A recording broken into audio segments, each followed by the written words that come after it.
हम अपनी लाइफ में जो भी डिसीजन लेते हैं, अब वो चाहे एक छोटा सा डिसीजन अपने लिए नए जूते लेना हो या फिर अपने लिए कोई नई गाड़ी लेना हो, तो हमें लगता है कि ये सारे डिसीजन हम खुद ले रहे हैं। बट इन डिसीजन के पीछे जिसका सबसे बड़ा रोल होता है वो है हमारा ब्रेन, हमारा दिमाग। द बिहेवियरल इन्वेस्टर के ऑथर डेनियल क्रोसबी बोलते हैं कि अगर आप एक अच्छे इन्वेस्टर बनना चाहते हो तो आपको पता होना चाहिए कि आपका दिमाग कैसे काम करता है। आपके अंदर जो भी मोटिवेशन आता है, अब वो चाहे एक छोटी से छोटी चीज ही क्यों ना खरीदने का मोटिवेशन हो या फिर अपने पैसे इन्वेस्ट करने का मोटिवेशन, हर चीज में हमारे ब्रेन का सबसे बड़ा रोल होता है। तो दोस्तों, आज इस वीडियो में मैं आपके साथ 4 ऐसे लेसन शेयर करने वाला हूं जो मैंने इस अमेजिंग बुक से सीखे हैं और इन्हें यूज करके आप एक अच्छे बिहेवियरल इन्वेस्टर बन पाओगे। और क्यों हम अपने पैसे खर्च और इन्वेस्ट करते हैं, उसके पीछे का कारण क्या है, आप इस वीडियो में जान पाओगे। इसलिए इस वीडियो के एंड तक देखना बहुत ही जरूरी है। So let's begin. Lesson number 1, how to become a successful investor. एक बहुत ही अच्छी कहावत है, investors profit most when they do the least. मतलब कि इन्वेस्टर सबसे ज्यादा प्रॉफिट तब अर्न करते हैं जब वो बहुत ही कम एफर्ट लगाते हैं। ऐसा क्यों है? ऐसा इसलिए क्योंकि हमारा जो ब्रेन है वो काफी सालों पुराना है। मतलब कि जिस तरह हमारे पूर्वजों का ब्रेन काम करता था, उसी तरह आज भी हमारा ब्रेन उसी तरीके से काम करता है। जिस तरह पुराने जमाने में हमारे पूर्वज हमेशा अलर्ट मोड में रहते थे ताकि अगर उनके सामने से कोई भी डेंजर आ जाए तो उसे निपट पाए, और आज भी हम वही चीज करते हैं। हमारा ब्रेन हमेशा अलर्ट मोड में रहता है और क्विक रिएक्शन के लिए तैयार रहता है। बट इन्वेस्टिंग की दुनिया में अगर आप क्विक रेस्पॉन्स दोगे, मतलब कि मार्केट जब ऊपर नीचे होता रहता है और आप अपना पोर्टफोलियो हमेशा चेंज करते रहते हो उस डर के कारण और शेयर को खरीदते और बेचते रहोगे, तो आपको लॉन्ग टर्म में फायदा नहीं होने वाला है। तो यह क्विक रेस्पॉन्स आपको जानवरों से बचा सकता है, लेकिन इन्वेस्टिंग की दुनिया में यह आपके लिए नुकसानदायक हो सकता है।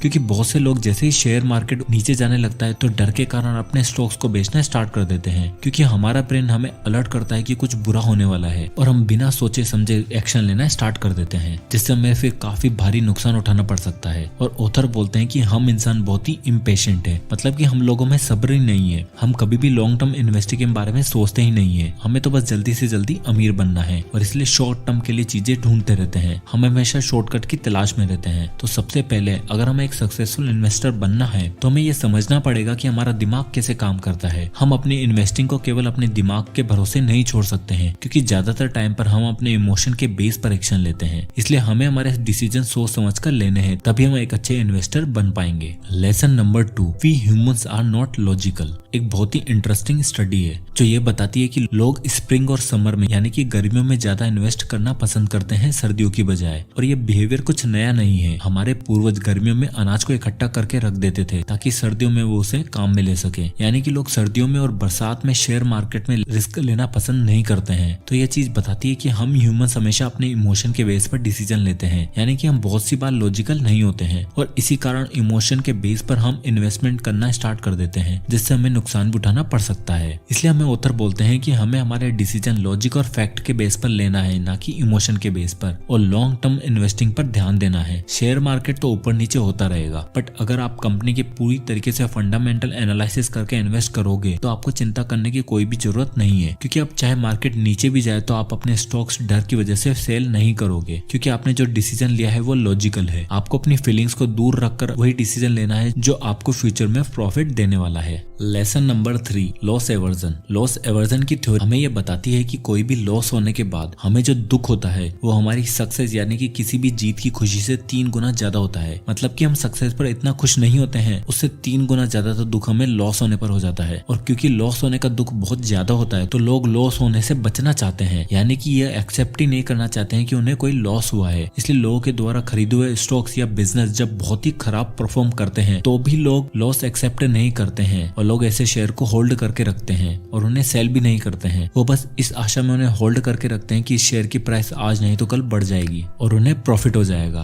अगर आपको पता चल गया है कि कंपनी का कोई फ्यूचर नहीं है और कंपनी के फंडामेंटल भी यही बता रहे हैं कि वो कंपनी डूबने वाली है, फिर भी लोग उन शेयर या स्टॉक्स को बेचते नहीं है। और इस लॉस अवर्जन की वजह से जब लोग शेयर की प्राइस कम होती है तो लोग उन्हें और भी ज्यादा खरीदने लग जाते हैं। जैसे मान लो कि किसी शेयर की प्राइस है 100 रुपए और लॉस के कारण उसकी प्राइस 70 रुपए हो जाती है, तो लोग उसे और खरीदते हैं। अगर ऐसी कंपनी जो फंडामेंटली स्ट्रॉन्ग है और शेयर्स उसकी इंट्रेंसिंग वैल्यू से कम में मिल रहे हैं तो शेयर को कम प्राइस में खरीदना बहुत ही अच्छी बात है। बट अगर उस कंपनी का कोई फ्यूचर ही नहीं दिख रहा है तो लोग अगर ऐसे शेयर खरीदते जाते हैं क्योंकि वो उन्हें सस्ते में मिल रहे हैं, तो ये एक समझदारी की बात नहीं है। तो लोगों को लॉस होना कंफर्म ही है। देखो, लॉस होना एक आम बात है। अगर आप इन्वेस्टमेंट की दुनिया में हो तो लॉस तो होगा ही सही। ऐसा कोई भी इंसान नहीं है जिसे आज तो कोई भी लॉस नहीं हुआ होगा। सब लोग मार्केट में लॉस उठाते हैं और वही लॉस हमें बहुत कुछ सिखा कर जाता है। इसलिए लोग अपने पोर्टफोलियो को डाइवर्सिफाई करके रखते हैं, जिससे कि अगर उन्हें किसी कंपनी में लॉस हो भी जाता है तो बाकी कंपनी के शेयर उन्हें कवर कर लें। इसलिए हमें अपने नुकसान को एक्नॉलेज करना चाहिए और एक समझदारी वाला डिसीजन लेना जरूरी है, तभी आप एक अच्छे इन्वेस्टर बन पाओगे। Lesson number 4, emotion. जब भी हम कोई फाइनेंशियल डिसीजन लेते हैं तो हमें लगता है कि हमारे इमोशन हमारे कंट्रोल में है, बट ये सच नहीं है। इमोशन हमारे जजमेंट पर असर डालते हैं और उस टाइम पर हम लॉजिक के बेस पर डिसीजन नहीं ले पाते हैं। अचानक से जब शेयर मार्केट क्रैश होने लगता है तो लोग पैनिक होकर अपने शेयर से स्टॉक को बेचना स्टार्ट कर देते हैं और लॉन्ग टर्म नहीं सोचते हैं। बट अगर आपको पता है कि उस कंपनी के फंडामेंटल स्ट्रॉन्ग है और आपने उस कंपनी को अच्छे से एनालिसिस किया हुआ है, तो आपको मार्केट क्रैश पर कोई फर्क नहीं पड़ना चाहिए, क्योंकि आज नहीं तो कल मार्केट वापस से रिकवर हो जाएगा। बस हमें वहाँ पर अपने इमोशन को कंट्रोल में रखना चाहिए। बहुत सी बड़ी बड़ी कंपनियां जैसे गोल्डमैन सैक्स अपने एम्प्लॉइज को अपने इमोशन को कंट्रोल रखने के लिए मेडिटेशन करवाती हैं, जिससे कि वो सही डिसीजन ले पाए और इमोशन में बहकर कुछ गलत डिसीजन ना ले। क्योंकि मेडिटेशन आपके सोचने की क्षमता को बढ़ाता है और आप क्लियरली सोचना स्टार्ट कर देते हो, जिससे कि आप पहले से बेहतर डिसीजन ले पाओगे। और अगर आप एक अच्छा इन्वेस्टर बनना चाहते हो तो आपको अपने इमोशन को कंट्रोल करना आना चाहिए। तो दोस्तों, अगर इस पूरे वीडियो को समराइज किया जाए तो इस बुक के ऑथर हमें ये बताना चाहते हैं कि हम हमारी लाइफ में इन्वेस्टिंग से रिलेटेड जो भी डिसीजन लेते हैं उनमें सबसे बड़ा रोल होता है हमारे ब्रेन का, क्योंकि वही सब कुछ कंट्रोल करता है। और अगर आप एक अच्छे इन्वेस्टर बनना चाहते हो और अच्छा खासा प्रॉफिट अर्न करना चाहते हो तो हमें समझना होगा कि हमारा ब्रेन काम कैसे करता है। हमें हमेशा लॉन्ग टर्म इन्वेस्टिंग पर ध्यान देना है, शॉर्ट टर्म इन्वेस्टिंग पर नहीं, क्योंकि मार्केट इमोशन के बेस पर चलता है। सबसे पहले हमें कंपनी के फंडामेंटल को चेक करना है कि पिछले कुछ सालों में कंपनी ने कैसा परफॉर्म किया है। तो हमें उन्हीं कंपनी के शेयर्स खरीदने हैं जो सालों से अच्छा परफॉर्म करती आ रही हो। और जब लोग ऐसी कंपनी में इन्वेस्ट करते हैं जो फंडामेंटली स्ट्रॉन्ग हो, तो चाहे मार्केट कितना भी नीचे क्यों न जा रहा हो, हमें अपने डर के कारण उन्हें शेयर्स को नहीं बेचना है, क्योंकि आज नहीं तो कल मार्केट वापस ऊपर जाएगा। तो हमें अपने लाइफ में डिसीजन लॉजिक के बेस पर लेने हैं, ना कि इमोशन के बेस पर। हमें कभी भी इन्वेस्ट करने से पहले लॉजिकली सोचना है कि हमें उस कंपनी के शेयर्स बाय करने हैं या फिर नहीं। तो जब आप पूरी तरीके से अपनी फीलिंग पर कंट्रोल रखना सीख जाओगे तो आप एक अच्छे इन्वेस्टर कहलाओगे। एक और चीज ऑथर इस बुक में हमें बताते हैं कि हमें अपने पोर्टफोलियो को डाइवर्सिफाई करके रखना है, मतलब कि हमें कुछ अलग अलग स्टॉक्स खरीद कर रखने हैं। जैसे कि अगर हो सकता है कि आपके एक या दो स्टॉक्स अच्छा परफॉर्म ना करें और आपको लॉस हो जाए, बट कुछ कंपनी के स्टॉक्स ऐसे होंगे जो आपको अच्छा खासा रिटर्न देकर जाएंगे। तो इसलिए अगर आपका पोर्टफोलियो में कुछ अलग अलग कंपनी के शेयर्स होंगे तो आप कभी भी लॉस में नहीं जाओगे। बस हमें लॉन्ग टर्म सोचना है, शॉर्ट टर्म बिल्कुल भी नहीं, तभी आप एक अच्छे बिहेवियरल इन्वेस्टर कहलाओगे। तो दोस्तों, आई होप कि वीडियो आपको पसंद आया होगा, तो इस वीडियो को लाइक करें और ज्यादा से ज्यादा लोगों तक इसे शेयर करें। और अगर आप इसी तरह के वीडियोस चाहते हैं तो हमारे चैनल को सब्सक्राइब करना मत भूलिएगा। और अगर आप किसी भी बुक या टॉपिक पर वीडियो चाहते हैं तो हमें कमेंट बॉक्स में कमेंट करके जरूर बताइएगा, मैं उस पर वीडियो बनाने की पूरी कोशिश करूंगा। तो मिलते हैं नेक्स्ट वीडियो में, तब तक के लिए जय हिंद।